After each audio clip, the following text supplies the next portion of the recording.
IAS படிக்க உதவுமாறு பணம் வசூலித்து மோசடியில் ஈடுபட்ட பெண் கைது செய்யப்பட்டார். வேலூரில் உள்ள ஒரு தனியார் கல்லூரியில் 2018ஆம் ஆண்டு முதல் 2021ஆம் ஆண்டு வரையில் இளங்கலை ஆங்கிலம் படித்தவர் சேலம் ஆத்தூர் பகுதியைச் சேர்ந்தவர் குணாதேவி 21. இவர் அக்கல்லூரியில் ஆங்கிலத்துறையின் பேராசிரியராக பணிபுரிந்து வந்த ரூபேஷ் சதீஷ்குமாரிடம் தான் IAS படிக்கப் போவதாகவும் அதற்கு உதவி செய்யுமாறு கோரிக்கை வைத்தார்.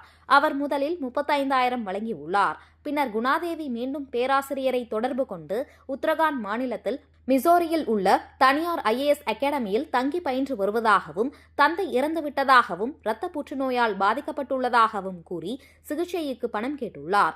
இதனை உண்மை என நம்பி பேராசிரியர் அவர் சொந்த பணம் ரூபாய் 16 லட்சத்தை அப்பெண்ணின் வங்கிக் கணக்கிற்கு அனுப்பியுள்ளார். மேலும் வாட்ஸ்அப் குழு ஒன்றை உருவாக்கி முன்னாள் மாணவர்கள், பேராசிரியர்கள் என பலரிடமும் வலைத்தளத்தில் விளம்பரம் செய்து 54 லட்சத்தை திரட்டி வழங்கியுள்ளார்.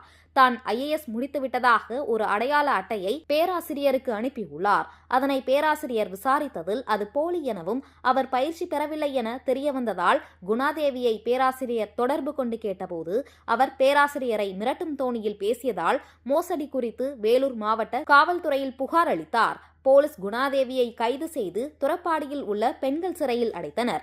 இவர் இதேபோன்று வேறு யாரிடமாவது மோசடியில் ஈடுபட்டுள்ளாரா என தொடர்ந்து விசாரணை மேற்கொண்டு வருகின்றனர்.